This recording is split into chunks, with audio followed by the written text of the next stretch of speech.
النبيين وعلى آله وصحبه أجمعين.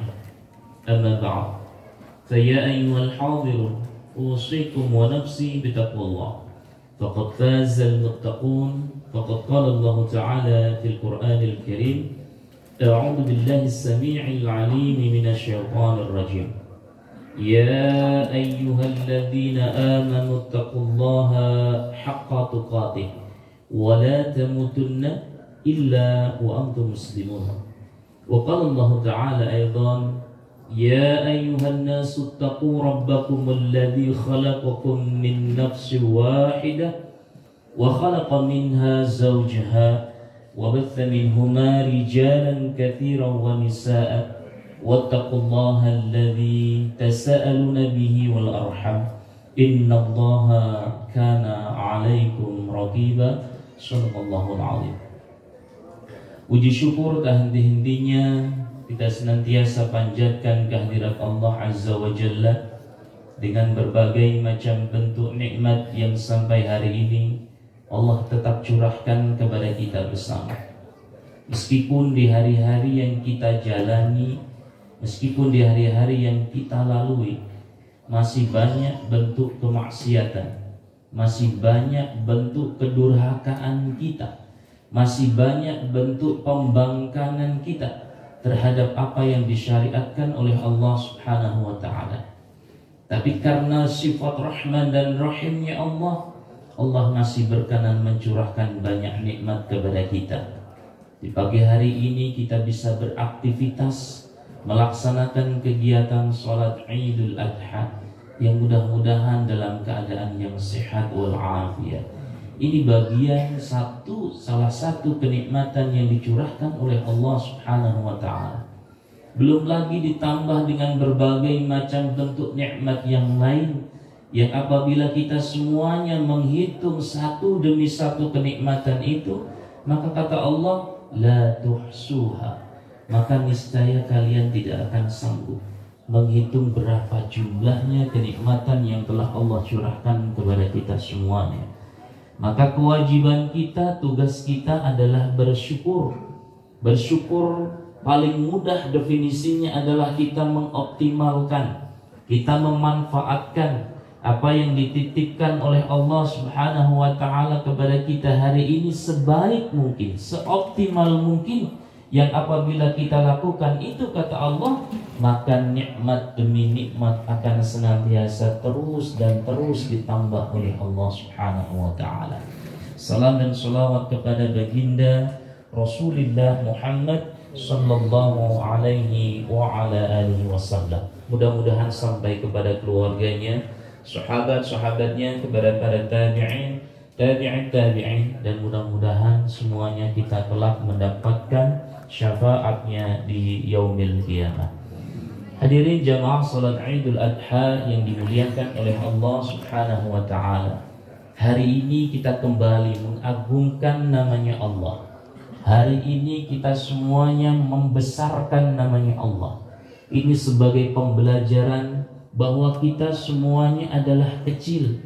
Kita semuanya di hadapan Allah Subhanahu wa ta'ala adalah lemah. Kita tidak ada daya dan upaya, sehingga kita semuanya tidak ada yang perlu kita sombongkan. Meskipun hari ini Allah mencurahkan kenikmatannya dalam bentuk materi, Allah menitipkan kepada kita dalam bentuk kedudukan dan jabatan, tapi yakinlah itu semuanya akan sirna dan tidak ada apa-apanya di sisi Allah Subhanahu wa ta'ala. Oleh sebab itu Allah mengingatkan, inna akramakum indallahi atqakum. Sesungguhnya orang-orang yang mulia di antara kalian bukan orang yang tinggi kedudukan dan jabatannya, bukan orang yang banyak materinya, tetapi yang mulia di hadapan Allah adalah orang-orang yang bertakwa kepada Allah Subhanahu wa ta'ala. Sehingga wajar kalau Kanjeng Nabi Muhammad sallallahu alaihi wasallam pun mengingatkan kepada kita semuanya, innallaha la yanzuru ila suwarikum wala ajsadikum walakin yanzuru ila qulubikum wa a'malikum. Sesungguhnya Allah Subhanahu wa ta'ala tidak pernah melihat di antara kita bagaimana bentuk wajah kita, Apakah kita dilahirkan oleh Allah Subhanahu wa taala dalam wajah yang cantik, dalam wajah yang cakep? Walaki yanzuru ila qulubikum wa a'malikum. Tetapi Allah Subhanahu wa taala melihat kepada kita, bagaimana hati kita. Apakah hati kita tergolong ke dalam hati yang disebutkan oleh Rasulullah SAW, yakni qalbun salim, yakni hati yang terselamatkan. Mudah-mudahan ikhtiar kita, ibadah kita, apapun yang kita lakukan dapat menghantarkan hati kita menjadi hati yang selamat, sebagaimana yang difirmankan oleh Allah, yang dipanggil oleh Allah, ya ayyatuhan nafsul mutmainnah irji'i ila rabbiki radiyatan mardiyah fadkhuli fi ibadi wadkhuli jannati. Hadirin jamaah salat Idul Adha yang dimuliakan oleh Allah Subhanahu wa taala, sudah menjadi sebuah rutinitas seremonial kita kaum muslimin wal muslimat setiap tahun memperingati hari besar Idul Adha. Tetapi pertanyaan besar buat kita semuanya, apakah kegiatan itu, acara itu, atau kegiatan-kegiatan hari besar itu dapat meningkatkan keimanan kita kepada Allah Subhanahu wa taala, atau hanya sekedar menggugurkan kewajiban saja, atau hanya sekedar kita menapak tilas bagaimana sejarah yang dituangkan oleh Allah Subhanahu wa taala yang diperankan oleh ayahanda Nabiullah Ibrahim alaihi salatu wassalam. Oleh sebab itu momentum Idul Adha jangan hanya sekedar kita menyembelih hewan kurban begitu saja, melaksanakan sholat Idul Adha begitu saja, tapi lebih daripada itu ada 11 bulan yang akan datang sebagai manifestasi, sebagai implementasi dari apa yang telah kita lakukan hari ini. Banyak sekali pelajaran-pelajaran yang harus kita petik daripada keluarga yang dimuliakan oleh Allah Subhanahu wa taala, yakni Nabiullah Ibrahim alaihi salatu wassalam. Maka momentum ini izinkan saya menyampaikan beberapa nilai-nilai pendidikan yang harus kita petik, yang itu bisa kita implementasikan di 11 bulan yang akan datang. Yang pertama, bahwa untuk mendapatkan keturunan yang saleh, sebagaimana yang dicontohkan oleh Nabiullah Ismail alaihi salatu wassalam, kita sebagai orang tua harus memulai, harus mengawali, mensolehkan diri kita di dalam kehidupan kita. Anak itu sifatnya imitatif, anak itu sifatnya meniru, dan orang yang paling dekat untuk ditiru adalah kedua orang tuanya. Sehingga wajar kalau ada pepatah mengatakan buah itu jatuhnya tidak jauh dari pohonnya. Anak itu perilakunya, akhlaknya, moralnya tidak akan jauh daripada orang tuanya. Meskipun pepatah ini tidak 100% benar, tapi kenyataannya kisaran 90% menjadi pembelajaran buat kita semuanya. Anak yang dilahirkan di lingkungan orang tua yang soleh dan soleha, maka besar kemungkinan anaknya pun akan menjadikan dirinya anak-anak yang soleh dan soleha. Hadirin jamaah salat Idul Adha yang dimuliakan oleh Allah Subhanahu wa taala, perhatikan bagaimana Nabiullah Ibrahim alaihi salatu wassalam ketika ingin dirinya menjadi uswah, pembelajaran bagi putranya, terlebih dahulu dirinya mensolehkan untuk mendapatkan predikat takwa di sisi Allah Subhanahu wa taala. Ini pelajaran pertama yang harus kita ambil.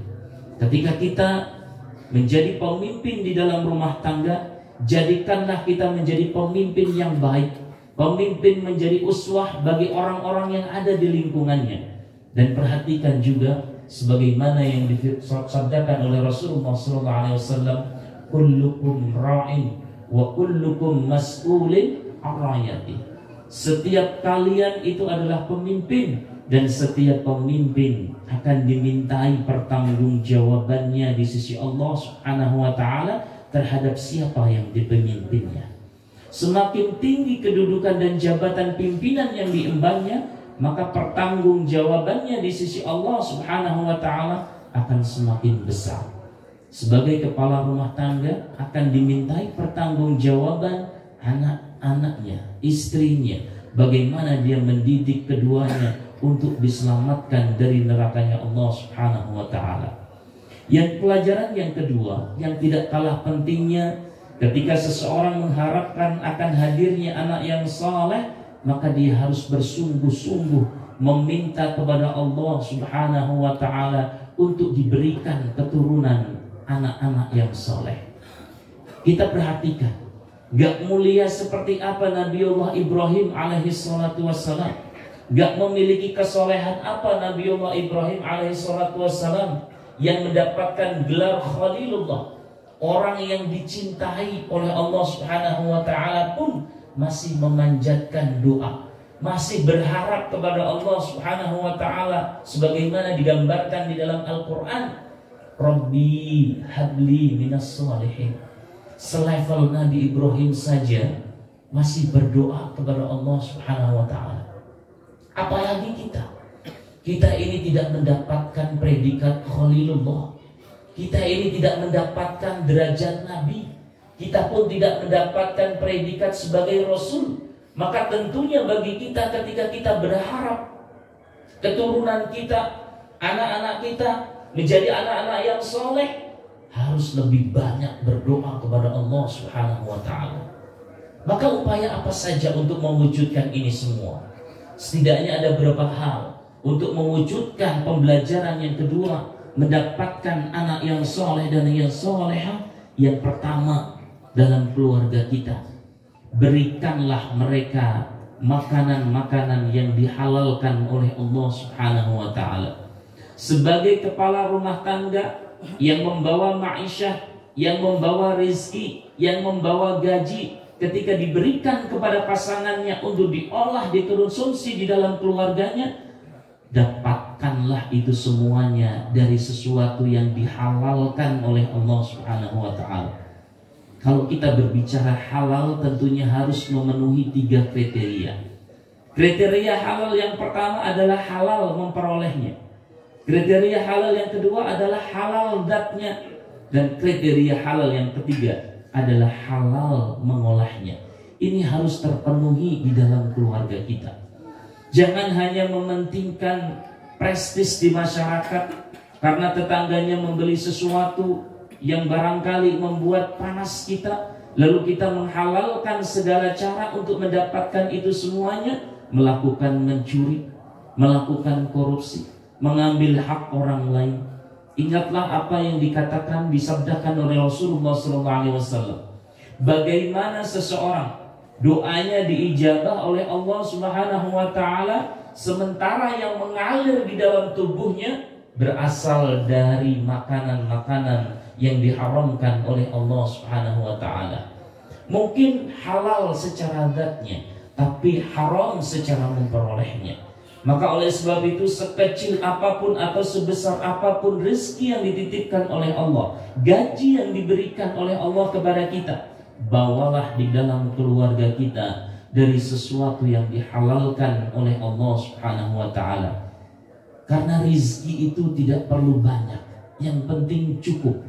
Ketika kita membutuhkan sesuatu, sudah ada di dalam kehidupan kita.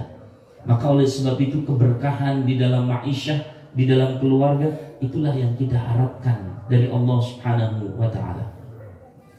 Yang kedua, sesuatu yang kita upayakan untuk melahirkan generasi-generasi anak keturunan yang soleh adalah senantiasa memberikan kasih sayang terhadap anak-anak kita. Bentuk kasih sayang bisa bermacam-macam, tetapi ingat bahwa bentuk kasih sayang yang kita berikan bukan berarti memenuhi segala keinginan yang dimiliki oleh anak, yang diinginkan oleh anak. Ada kalanya di era globalisasi saat ini, anak menginginkan motor, anak menginginkan gadget. Kalau kita menganggap bahwa motor ataupun gadget itu dampaknya lebih jelek negatifnya daripada positifnya, maka sebagai orang tua tentunya kita harus berpikir panjang. Karena pada hakikatnya bentuk kasih sayang yang kita berikan kepada anak dan keturunan kita adalah bagaimana menyelamatkan mereka dari siksaannya api nerakanya Allah Subhanahu wa ta'ala. Bentuk kasih sayang boleh saja, tetapi harus dikontrol, harus diawasi. Di era globalisasi saat ini seolah-olah dunia ada di genggaman tangan. Apapun yang kita inginkan, apapun yang akan anak tonton, semuanya ada di depan mata. Maka oleh sebab itu, kasih sayang yang kita berikan adalah bagaimana membekali mereka dengan keimanan dan ketakwaan, sehingga mereka dapat dijauhkan dari sengatannya api nerakanya Allah Subhanahu wa ta'ala. Allah berfirman dalam Al-Quran, Ya ayyuhalladzina amanu qu anfusakum wa ahlikum nar. Wahai orang-orang yang beriman, jagalah diri kalian, jagalah keluarga kalian dari sengatannya Allah, dari sengatan nerakanya Allah Subhanahu wa ta'ala. Yang bahan bakarnya apa? Manusia dan bebatuan. Hadirin jamaah salat Idul Adha yang dimuliakan oleh Allah Subhanahu wa ta'ala. Upaya yang ketiga, sebagaimana tadi disampaikan di awal, adalah kita sebagai kepala rumah tangga, sebagai kedua orang tua, ketika ingin menjadikan putra dan putrinya anak-anak yang saleh, kita harus berupaya seoptimal mungkin, semaksimal mungkin mensolehkan diri kita. Sejauh ini kesibukan dunia kita bandingkan dengan kesibukan kita mensolehkan diri kita, lebih besar mana?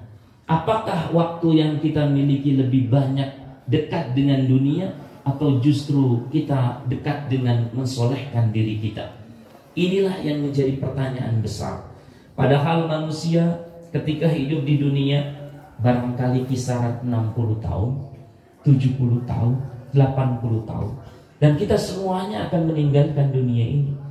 Oleh sebab itu Kanjeng Nabi Muhammad SAW berpesan kepada kita semuanya, Idza mata ibnu Adam inqata'a amaluhu illa min thalathin, shadaqatun jariyatun, aw ilmin yuntafa'u bih, aw waladun salih yad'u lah. Jika anak Adam itu mati, kita semuanya ini adalah anak Adam, maka terputuslah semua amal ibadahnya kecuali 3.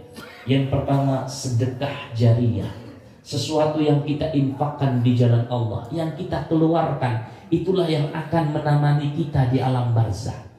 Yang kedua, au ilmin yuntafa'u bih, yakni ilmu yang bermanfaat. Ketika Allah menitipkan kecerdasan kepada kita, jangan kita pelit dengan kecerdasan kita, dengan kepintaran kita, dengan ilmu kita. Karena ketika kita tularkan kepada orang lain mengamalkannya, orang lain menularkannya, itu semuanya akan menjadi sesuatu yang ilmu bermanfaat, yang pun menjadi penerang di dalam alam barzah kita. Dan yang ketiga adalah doanya anak yang soleh. Setiap kita pasti ketika ditanya, apakah menginginkan anak yang soleh? Iya. Tetapi jawaban iya itu apakah sebanding dengan ikhtiar yang dilakukan? Jawaban iya itu apakah sudah sebanding dengan usaha yang dilakukan? Ini menjadi muhasabah bagi kita semuanya. Kalau tiga-tiganya tadi menjadi aset, ketika seseorang kembali kepada Allah Subhanahu wa ta'ala, sementara yang kita miliki di rumah yang megah, mobil yang mewah, semuanya akan kita tinggalkan, dan hanya 3 itulah yang akan menemani kita ketika kita kembali kepada Allah Subhanahu wa ta'ala. Oleh sebab itu, kalau kita sadar tentang 3 hal ini yang akan menemani kita kembali kepada Allah, maka kita harus optimalkan sedekah jariyah, ilmu yang bermanfaat, dan yang ketiga adalah mampu melahirkan anak-anak keturunan yang soleh dan solehah. Inilah yang kita harapkan. Kita harus bangga ketika anak-anak kita mampu mendoakan kita, Rabbi firli wali walidayya warhamhuma kama rabbayani shaghira. Kita harus bangga dan berbahagia, karena itulah yang akan menjadi bekal kepada kita ketika kita kembali kepada Allah Subhanahu wa ta'ala. Kita nggak perlu bangga-bangga banget ketika anak kita bisa menyanyi dengan baik. Kita nggak perlu bangga-bangga banget ketika anak kita memiliki prestasi terkait dengan masalah-masalah dunia. Sementara nanti ketika kita meninggal, anak kita tidak ada satupun yang memandikan kita, Anak-anak kita tidak ada satupun yang membacakan doa kepada kita. Kita harus nangis ketika melihat ini, keadaan ini semuanya.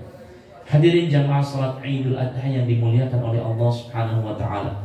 Maka di sisa-sisa umur kita, marilah kita optimalkan untuk memperbanyak ilmu, untuk mendekatkan diri kepada Allah Subhanahu wa taala dalam rangka mensolehkan diri kita, dalam rangka ikhtiar kita melahirkan keturunan-keturunan yang baik, keturunan-keturunan yang ketika kita kembali kepada Allah Subhanahu wa taala, kita mempunyai aset yang terus dan terus mengalir. Kalau usaha-usaha ini telah kita lakukan, ikhtiar-ikhtiar ini kita sudah optimalkan, lalu ternyata anak kita gagal, jangan pesimis. Karena Allah Subhanahu wa taala pun telah memberikan tamthil bagaimana keluarga Lut, istrinya, anak-anaknya pun tidak taat kepada Allah Subhanahu wa taala. Dan demikian juga beberapa contoh para nabi, para rasul yang anak keturunannya atau bahkan istrinya durhaka kepada Allah Subhanahu wa taala, melakukan pembangkangan kepada Allah Subhanahu wa taala. Tapi apakah mereka tidak ikhtiar? Mereka ikhtiar. Maka tugas kita hari ini pun sama, yakni ikhtiar. Berdoa kepada Allah, urusan bagaimana menjadikan anak kita betul-betul soleh ataupun solehah, itu adalah hak prerogatif Allah Subhanahu wa taala. Mudah-mudahan Allah berikan keistiqomahan kepada kita semuanya. Allah berikan keteguhan hati kepada kita semuanya. Dan mudah-mudahan keluarga kita dijadikan oleh Allah keluarga yang sakinah, mawaddah dan warahmah. Anak-anak kita dijadikan oleh Allah Subhanahu wa taala anak-anak yang saleh dan salihah. Negara kita dijadikan oleh Allah negara yang baldatun thayyibatun wa rabbun ghafur. Marilah kita berdoa bermunajat kepada Allah. Mudah-mudahan segala cita-cita kita, keinginan kita semuanya dikabulkan oleh Allah Subhanahu wa taala, dan ibadah salat Idul Adha kita, kurban kita, semuanya diterima oleh Allah Subhanahu wa taala. Dan saudara-saudara kita yang sehari ini melaksanakan ibadah haji, semuanya mendapatkan haji yang mabrur dan mabrurah di sisi Allah Subhanahu wa taala.